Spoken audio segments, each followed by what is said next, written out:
लालता की पत्नी जितना भी बोल रही हैं टोटल झूठ पे झूठ बोलती जा रही हैं, मन गढ़ंत कर रही हैं। किसी तरह मुझे राहत मिल जाए, लेकिन उनको राहत मिलने वाली नहीं है। जो भी बता रही हैं वो गलत है। उनका मकान अभी जल्दी का बना हुआ 3-4 साल का, उनको कोई रिलीफ मिलने का कोई चांस ही नहीं। अगर 20-30 साल पुराना मकान होता रिलीफ मिलने का एक कोई चांस बनता, लेकिन नए मामले में उनको कोई रिलीफ नहीं मिलेगा। ये मैं आपको वादा करता हूँ, आश्वस्त भी करता हूँ आपके चैनल के माध्यम से। उनके परिवार को भी, अनुराग के परिवार को भी मैं आश्वस्त करता हूँ कि लालता के मकान पर बुलडोजर सरकार का बहुत जल्द गिरेगा और फैसला भी आजकल जो भी होगा आ जाएगा। क्योंकि फाइनल बहस आज लगी हुई है। आज जो है पत्रावली जो है गहमा गहमा के बीच में जो है दोनों पक्ष शासकीय अधिवक्ता और उनके भी वकील रखेंगे, जिसमें चरम सीमा एकदम लास्ट है, उसकी कोई मियाद नहीं है जिसको रोका जा सके। 4 महीने तक इन लोगों ने केस को खींचा और 5वां महीना चल रहा है। इसमें एक और नई बात उभर के आई, जो अनुराग के साथ प्रधान खड़ा था वीरेंद्र यादव। हालांकि उस पर 17 मुकदमे हैं, लेकिन इस मामले में वो प्रधान जो है इनके साथ खड़ा था, अनुराग के परिवार के साथ, और हर तारीख पे आता था। उसे कॉन्स्पिरेंसी करके, षड्यंत्र करके उसको किसी तरह से जो विरोधी होते हैं उसको फंसा देते हैं। ये कैसे देखते हैं आप? ऐसा है, अगर प्रधान अगर उस गांव का अपराधी वांटेड था तो पुलिस पहले क्यों कार्रवाई नहीं की? और वो एक न्याय के लिए परिवार के साथ था, इसमें कोई दो राय नहीं है। उसको गलत ढंग से फंसाया जा रहा है, ये एकदम गलत है, इसमें कोई दो राय नहीं है। अगर मैं ये पुलिस प्रशासन से पूछना चाहता हूँ या आला अधिकारियों से पूछना चाहता हूँ कि अगर 15 या 20 मुकदमे उसके खिलाफ था तो उसको पहले ही उठा के उसके खिलाफ कार्रवाई करके उसको जेल की सलाखों में बंद कर देना चाहिए था। वो अगर अनुराग के परिवार का सपोर्ट कर रहा है, उसका पूरा सहयोग कर रहा है, तो इसमें कोई गलत नहीं है। उस न्याय के पक्ष में वो काम कर रहा है, मैं उसका घोर विरोध करता हूँ।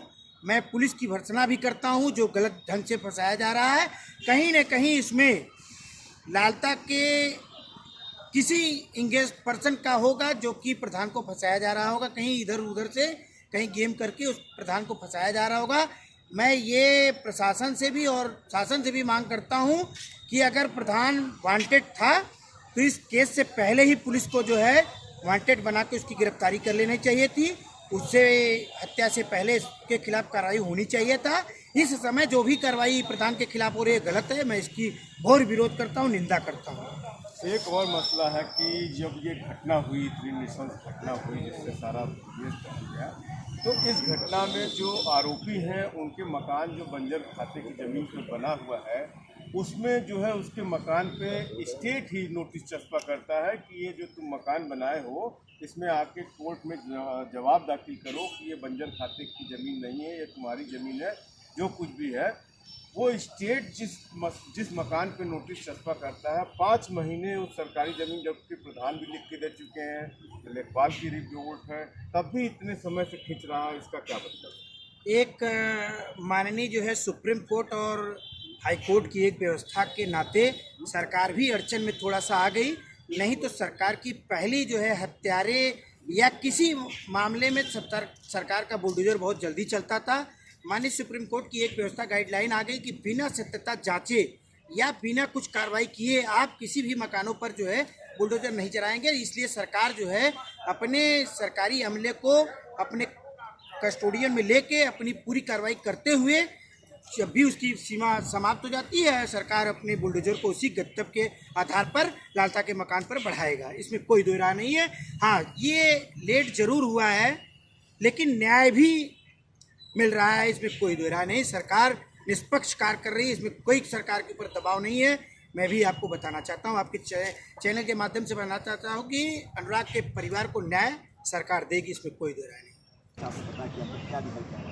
निकल के यही आ रहा है कि आज दोनों पक्षों की, सरकार के वकील की भी दलील और उसके बाद जो है लालता के वकील की दलीलों पर आज सुनवाई गहमा गहमी के बीच होगी और आज फाइनल ही जो है उस पर सुनवाई होके जो है आज बहस हो जाएगी, फाइल सुरक्षित हो जाएगी। उसमें आदेश, अगर आज सुनवाई हो गई तो आज ही आदेश शाम तक डिक्लेयर हो जाएगा, नहीं तो कल होगा। इसमें कोई दो राय नहीं है। लालता का मकान जो है निश्चित गिरेगा, इसमें कोई दो राय नहीं है। मतलब ये हो सकता है कि हाँ लालता के उस मकान को गिराने का आदेश आज भी आ सकता है, या अगर आदेश सुरक्षित होता है तो किसी भी दिन जो है ये आदेश आ सकता है कि उसको बुलडोजर चलाना है, कार्रवाई करना, उसे गिराना है। नहीं, कार्रवाई का मतलब आदेश होने का मतलब, अगर आदेश हो गया तो बुलडोजर चलना तय है, इसमें कोई दो राय नहीं है। आज आ सकता है, कल आ सकता है। अगर आज सुनवाई हो गई, दोनों बीचों में बहस आज, क्योंकि अंतिम जो है बहस है दोनों पक्षों की, आज अंतिम बहस सुनी जाएगी, उसके बाद आदेश जो है फाइनल हो जाएगा, डिसीजन, इसमें कोई दो राय नहीं। और लालता का मकान 100% गिरना है, इसमें कोई दो राय नहीं है, आप जानते हैं। मतलब वो मकान गिराया जाएगा जो हत्यारे लालता ने जो मकान बनाया है बंजर की जमीन पे। जी, और शुरू जी। से भी आप कई बार ये कहते चले आए कि हाँ वो आज नहीं कल गिरे, सरकारी जमीन पे है, लेकिन इतनी लंबी तारीख पड़ती रही, क्यों इतना जो है लंबा खींचता चालू होती रही? देखिए, लंबा समय क्यों बीता ये है आपको स्पष्ट मैं बता देता हूँ। माननीय सुप्रीम कोर्ट की एक व्यवस्था, गाइडलाइन सरकार के ऊपर, राज्य सरकार के ऊपर लागू हो गई कि बिना किसी जांच के आप कोई भी कार्रवाई नहीं करेंगे। पहले क्या कि राज्य सरकार अपनी जमीन को जान जाती थी, उसके बाद जो है उसको गिरा देती थी। लेकिन अब माननीय सुप्रीम कोर्ट की एक गाइडलाइन आ गई कि आप पूरी तैमरता से जांच कर लीजिए कि मेरी ज़मीन है कि नहीं है। उसके बाद जो है उसी पर राज्य सरकार थोड़ा सा धीमी गति को अपनी जांच करने लगी। थोड़ा सा जांच प्रक्रिया में भी समय लगा, क्योंकि जब तक ये मौका सरकार नहीं देना चाहती है लालता को कि कहीं भागे, ये मुझे ना कहें कि मुझे कहीं सुना नहीं गया, मुझे न्याय नहीं मिला, ये इसलिए सरकार उनको अच्छे से मौका दे रही है, सुनने का भी मौका दे रही है, करने का भी मौका दे रही है कि आप खूब समय ले लीजिए, जितना करना हो। उसके बाद उनको न सुप्रीम कोर्ट न हाई कोर्ट कहीं भी जगह नहीं मिल सकती है। जब आदेश हो जाने के बाद उस दिन जो है राज्य सरकार का बुलडोजर उनके मकानों पे चलेगा। अच्छा, जिस तरह से लालता का वकील जो है वो लगातार जो है साक्ष्य देने के लिए जो है समय मांगते रहे और एक लंबी तारीख खींचते चले गए कि हाँ कुछ और साक्ष्य का समय दीजिए, कुछ और साक्ष्य का भी, लेकिन ऐसा कोई ठोस साक्ष्य वो प्रस्तुत नहीं कर पाए, तो क्या सिर्फ केस को उलझाए रखने के लिए जो इस तरह कर रहे हैं? देखिए, ये मामला को उलझाए रखने के लिए लालता के जो अधिवक्ता है वो केस को सोचते हैं कि जितना दिन तक खींचा जा सके खिंचा ले, लेकिन इसमें खिंचाने का कोई चांस नहीं कि खींच सकते हैं वो, क्योंकि सारी प्रक्रिया और सारी प्रोसीडिंग पूरी हो चुकी है। सरकार की जितनी भी प्रक्रियाएं हैं सब पूरी हो चुकी है, क्योंकि सरकार ने उनके मकान पे नोटिस चस्पा किया, इसमें कोई दो राय नहीं है। सरकार के जो नौकर होते हैं वो खुद इसको सिद्ध कर दिए हैं कि ये बंजर के खाते में उनका मकान बना है, सरकार के नौकर ने सिद्ध कर दिया है। और सरकार अपनी कार्रवाई को अविलंब बहुत जल्द आजकल में निर्णय के रूप में जनता के बीच में आपके माध्यम से और मीडिया के माध्यम से आपके सामने पेश करेंगे। अच्छा, आप भी अधिवक्ता हैं और बतौर अधिवक्ता आप चूँकि इस केस को देखते भी नहीं है, लेकिन आप एक मानवता, एक कानूनी तौर पे हर केस पे आप वहाँ जो हर तारीख पे आप पहुँचकर देखते हैं कि अनुराग के केस में क्या हो रहा है, तो कितना इंतजार आपको है कि जल्दी से इस पर फैसला आए, कितना बेसब्री से आप इंतजार कर रहे हैं कि लालता के मकान को गिराने का आदेश है? देखिए, अनुराग के हत्या से हम लोग भी मनमाहत हैं, दुखी भी हैं।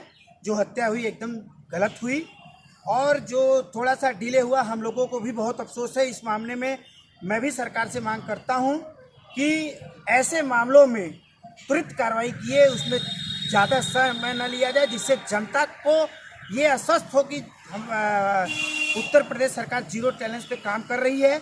इसमें कोई दो राय नहीं है। सरकार की भी मंशा है कि ऐसे लोगों पर हत्या करने वाले या किसी भी मामले में जो है उनके खिलाफ कार्रवाई त्वरित हो, इसमें सरकार की कोई गलती नहीं है। एक माननीय सुप्रीम कोर्ट की व्यवस्था के नाते थोड़ा डिले हो रहा है। सरकार पूरी तत्परता से काम कर रही है कि लालता के घर पर बुलडोजर चाहे जब चला सकती है। अच्छा, इस पूरे मामले में आप देखते थे कि हर तारीख पे जो है प्रधान पहुँचते थे वीरेंद्र यादव जो है, लेकिन वीरेंद्र यादव को बीच में जो है उनको जो है जेल भेज दिया जाता है, गिरफ्तार कर लिया जाता है। इसके बाद सोशल मीडिया पे आवाज़ें उठ रही कि वीरेंद्र यादव को फंसाया जा रहा है। आपको क्या लगता है इसमें क्या कुछ हो रहा है? मैं पुलिस प्रशासन से या अफसरों से यही पूछना चाहता हूँ कि अगर प्रधान वांटेड थे तो अनुराग के हत्या के पहले क्यों उनकी गिरफ्तारी नहीं, उनको जेल के सलाखों में डाल देना चाहिए था। अनुराग के हत्या के बाद जो है थोड़ा सा प्रधान उस गांव के प्रधान थे, न्याय के लिए अनुराग के परिवार के साथ लगातार लगे रहे। कहीं न कहीं इसमें दूषित लालता के परिवार के या किसी रिश्तेदारों का हस्तक्षेप करने पर प्रधान को फंसाने की पूरी षड्यंत्र की गई है। लेकिन मैं सरकार से, उत्तर प्रदेश सरकार से और आल अफसरों से बात करना चाहता हूं कि इसमें जो भी कार्रवाई हुई है गलत हुई है प्रधान के साथ। अगर प्रधान वांटेड था, 15-20 मुकदमे था, तो प्रधान के खिलाफ पहले ही कार्रवाई करके उसको जेल की सलाखों में ठूस देना चाहिए था। मैं प्रधान के साथ हूं और प्रधान के साथ जो अन्याय हो रहा है ये गलत है। अच्छा, जिस तरह से प्रधान को आपने कहा कि फंसाने का काम कहीं नहीं चल रहा है और प्रशासन पहले कार्रवाई करनी चाहिए थी, हालांकि सही बात है, उसके ऊपर पहले जब 16 मुकदमे थे तो उसको गिरफ्तार किया जाना चाहिए था। लेकिन प्रधान जेल जाते हैं और लोग ये कह रहे हैं कि राजेश जो दरोगा है, लालता का बेटा, उसके जमानत से बाहर आने के बाद ही प्रधान पर एक कार्रवाई होती है। तो लोग कहते हैं कहीं कहीं राजेश इसमें इन्वॉल्व हुआ। क्या लगता है आपको कि ऐसा हो सकता है? अब कुछ कहा नहीं जा सकता है, हो सकता है राजेश इम्बाल हो कहीं ना कहीं दूर से भाई प्रशासनिक भाई पुलिस विभाग का वो रहा है, इसलिए कहीं ना कहीं वो सोचा होगा कि प्रधान अगर वांटेड होंगे तो अपने पूरे कालनामे को जो है खोलने के लिए चिट्ठा खोल के अपना रिपीट कर रहा होगा। उसमें प्रशासन थोड़ा सा उसका लाभ लेके सहयोग करके अपना प्रधान को प्रताड़ित करना चाह रही होगी, कर रही है। क्योंकि लगातार प्रधान ही थे जो कि हर तारीख पे पहुंच रहे थे और पैरवी भी कर रहे थे पूरे मामले में लालता के घर के खिलाफ। प्रधान का बहुत सराहनीय काम रहा, एक हत्यारे के खिलाफ रहे, ये बहुत सराहनीय कार्य रहा। प्रधान के पक्ष में मैं भी हूँ। प्रधान के खिलाफ जो भी कार्रवाई हो रही गलत है, मैं इसकी घोर निंदा और विरोध करता हूँ।